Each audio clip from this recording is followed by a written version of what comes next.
Bismillahirrahmanirrahim. Assalamualaikum warahmatullahi wabarakatuh. Kembali lagi bersama saya Dr. Hewan Muhammad Irfan Sabri dalam channel YouTube Dr. Hewan Irfan. Kali ini saya mendapatkan kasus adanya luka pada anjing. Jadi anjingnya ini begitu saya periksa terjadi penyakit miasis. Miasis atau belatungan adalah investasi larva lalat ke dalam suatu jaringan hidup hewan berdarah panas termasuk manusia ya teman-teman. Miasis adalah investasi belatung atau lalat pada jaringan tubuh sehingga menyebabkan kerusakan jaringan tersebut. Nah, di sini aja kelihatan sekali kerusakan jaringannya teman-teman. Ada bagian-bagian tepi jaringan ini yang sudah mati atau rusak. Nah, di sini saya menunjukkan adanya belatung di dalam. Dan setelah saya keluarkan semua belatungnya, ini berjumlah 60 ekor belatung. Bahkan lebih mungkin ya teman-teman ya. Soalnya saya tidak terlalu tadi menghitungnya. Jadi di sini belatung-belatungnya biasanya sudah berada di tepi-tepi lukanya. Nah, di sini juga saya ambil dari tepi-tepi lukanya. Akan jelas sekali kelihatan. Begitu kita ambil dengan pinset anatomis. Pinset anatomis itu pinset yang tidak tajam di depannya. Jadi kita harus bisa membedakan dengan pinset chirurgis. Pinset chirurgis itu kurang baik untuk mengambil belatung kayak gini karena langsung bisa membuat luka larvanya. Kemudian saya lanjutkan. Miasis berawal dari luka karena trauma yang dibiarkan terbuka yang didukung oleh lingkungan kandang yang kurang bersih sehingga memudahkan lalat kontak dengan luka. Nah, jadi di sini teman-teman, saya menjumpai ini anjing liar.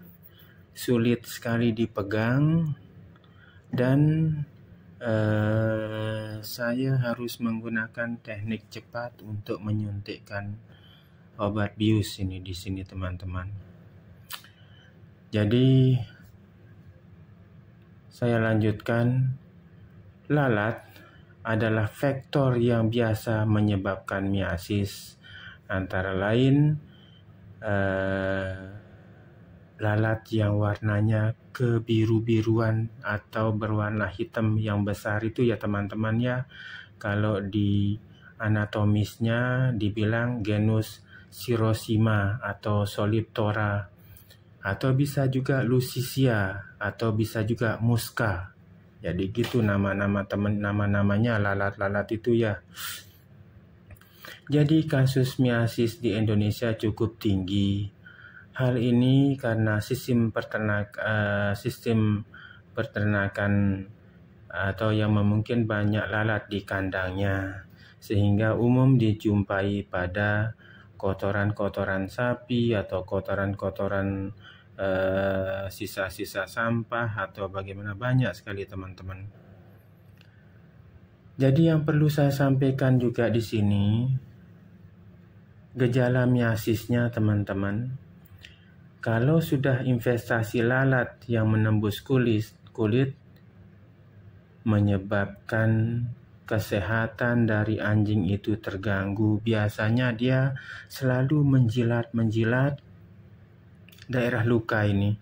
Jadi itu pentingnya kalau misalnya kita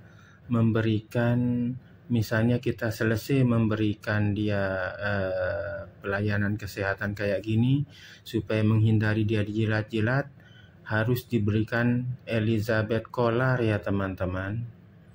Jadi saya lanjutkan. investasi larva lalat yang bisa bisa menembus otot ya teman-teman ya.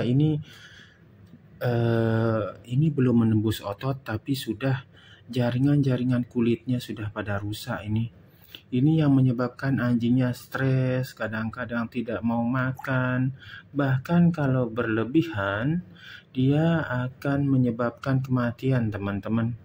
Jadi jangan dianggap remeh ini ya.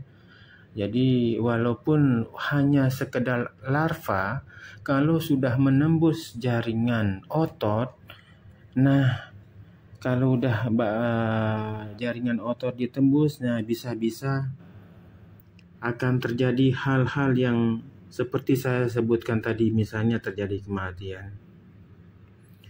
Jadi adapun efek lain daripada gejala miasis ini, biasanya anjing itu akan menggigit bagian yang sakit ini ya, mungkin terasa sangat nyeri teman-teman.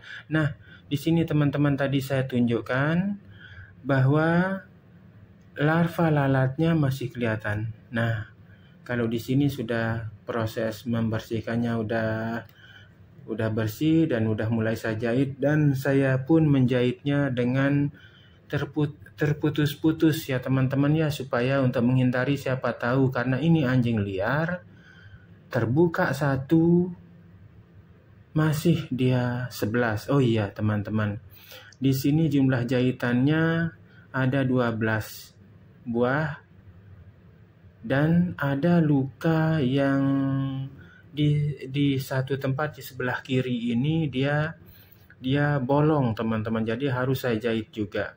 Jadi yang 12 jahitan ini saya jahit terputus untuk menghindari maklum ini karena anjing liar, kita jarang sekali melakukan penjahitan dengan terus-menerus. Jadi kita harapkan dia kuat. Jadi lanjut teman-teman. Sehabis kita jahit semua, lalu kita akan memberikan obat antibiotik, antihistamin, multivitamin, dan anti larva teman-teman. Jadi di sini pentingnya kita komunikasikan terus dengan dokter hewan yang menangani bagaimana perkembangannya. Jangan sampai nanti terjadinya miskomunikasi sehingga lukanya itu bisa berulang lagi. Jadi itu yang bisa saya sampaikan teman-teman, mudah-mudahan ada manfaatnya. Jangan lupa like dan subscribe di channel YouTube saya, Dr. Hewan Irfan. Demikian yang bisa saya sampaikan, kurang lebihnya saya mohon maaf. Wassalamualaikum warahmatullahi wabarakatuh.